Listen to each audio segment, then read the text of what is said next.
Seguimos su programa en 3 y 2. Ya nos acompaña nuestro invitado. Lo pudieron ver por allí por la grúa. Fernando Bello, gracias por haber venido. Abogado especialista en derechos humanos para hablar de esta ley.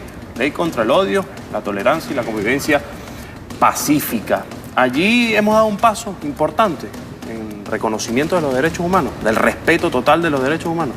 Ciertamente, este instrumento constituyente marca un hito en la historia normativa venezolana, por cuanto es un instrumento de avanzada, es un instrumento que en el marco del progresismo reconoce otros actores legitimados de violación en materia de derechos humanos, es decir, reconoce otros actores distintos al Estado y a sus funcionarios que pueden ser sujetos activos legitimados de violación de derechos humanos.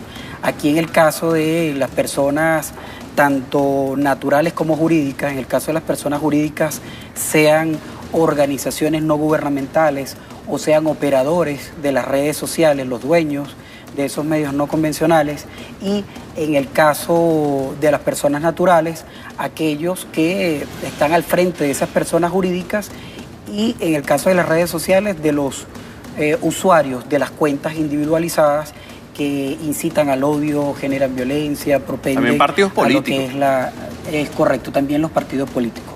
Va con las personas jurídicas, tanto como fuerzas políticas, como organizaciones no gubernamentales que puedan constituirse con ánimos de incurrir en violaciones a la ley o al ordenamiento jurídico. La oposición viene diciendo que, bueno, no se puede pensar distinto ahora. ¿Es cierto eso? ¿Hay una persecución política a través de la ley? Hacen referencia a través de los distintos medios masivos, comerciales, impresos, radiales, que tienen una línea editorial claramente marcada de oposición y de ultraderecha. Hacen referencia a una ley de odio. No hacen referencia... Ahora la llaman así. Ahora la llaman los así. Medios la privados. bautizaron ley del odio. Y destacan que dicho instrumento normativo pues limita tanto el derecho a la libertad de expresión como al derecho a la información, lo cual es totalmente falso, es temerario, carece de todo tipo de asidero, en este caso del jurídico, toda vez que en materia de derechos humanos y de los mal denominados derechos fundamentales previstos en la Constitución, que son derechos humanos, los derechos humanos no son absolutos, son relativos. Entonces, todos los derechos están en igualdad de condiciones y una persona no puede, sobre la base del ejercicio de un derecho, vulnerar o conculcar los derechos humanos de los demás. Entonces, cuando se habla del derecho a la libertad de expresión, debe tomarse en cuenta de que se debe respetar el derecho humano a la información oportuna y veraz que va a recibir aquella otra persona que está del otro lado del medio, o el que va a ser el lector, el que va a ser el escucha, porque una persona alegremente no puede transmitir una verdad a media o una mentira, una verdad acomodada, sobre la base de la libertad de expresión. En este caso nosotros destacamos desde los movimientos y organizaciones sociales en Venezuela, saludamos esta iniciativa, esta sanción efectuada por parte de la Asamblea Nacional Constituyente, y destacamos que la misma, lejos de hacer lo que dice la oposición en Venezuela, por el contrario, lo que hace es garantizar la tutela judicial efectiva y garantizar la seguridad jurídica en el país. Luis Florido recientemente ha dicho que quiere dialogar, continúan el diálogo con el gobierno bolivariano, pero horas antes decía que esta ley es fascista. ¿Qué opina alguien experto en derechos humanos sobre ese calificativo?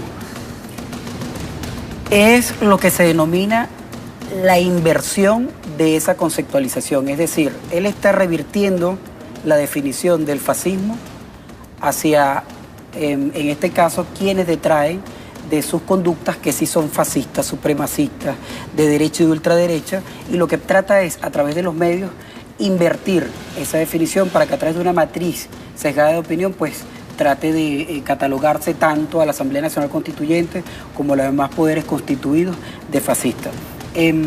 Carece también de fundamento, y en este caso lo que nosotros podemos destacar sobre la base del análisis que hemos efectuado a dicho instrumento es que el instrumento es progresista, porque ya, como lo mencioné hace un momento, garantiza los derechos humanos e incluso destaca la imprescriptibilidad de quienes cometan este tipo de hechos, quienes incumplan con la norma, pues son declarados de imprescriptibles dichos hechos, deben ser sancionados, y aunado a ello las sanciones son tanto privativas de libertad como sanciones pecuniarias en este caso.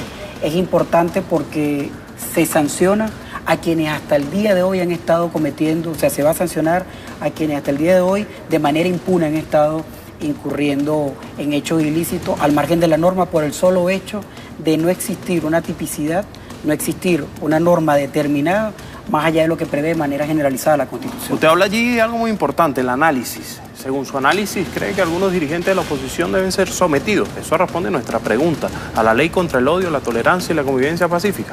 Es correcto, sí deben hacerlo. ¿Qué dirigente, sí por ejemplo?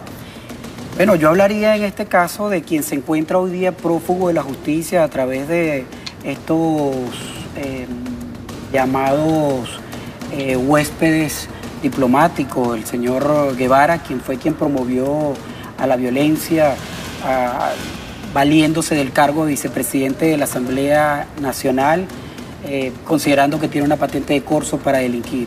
Sin embargo, es necesario destacar que este instrumento normativo, conforme a la Constitución, pues obviamente tiene una vacación legal, tiene vigencia a partir de su sanción y su publicación en la Gaceta y entrará a juzgar a todos esos hechos que se cometan a partir de la entrada en vigencia de dicha ley. Lo que sea previo a la sanción y a la publicación en la Gaceta, pues se sancionará de conformidad con lo previsto en la Constitución y demás normas como el caso del Código Penal venezolano. ¿Qué pasaría con la inmunidad parlamentaria a través de esta ley?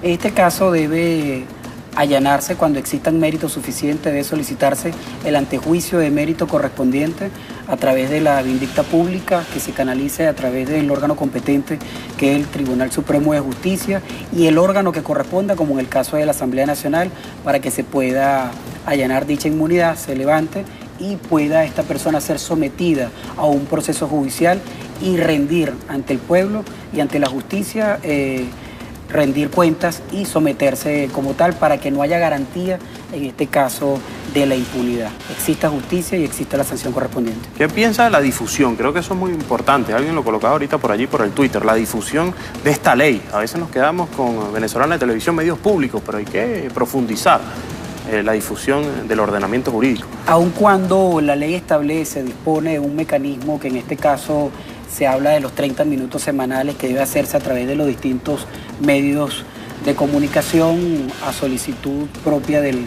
Ejecutivo, en este caso del Estado, es necesario que de los movimientos, organizaciones sociales, instancias y expresiones del poder popular, en el marco de la educación popular, nosotros podamos fomentar y promover el contenido de este instrumento normativo para que nuestra población lo conozca, haga valer sus derechos, exija de que no exista impunidad y que no se repitan hechos de violaciones a los derechos humanos en Venezuela por materia, en este caso, de intolerancia, de violencia, entre otros aspectos que regula la ley. Bueno,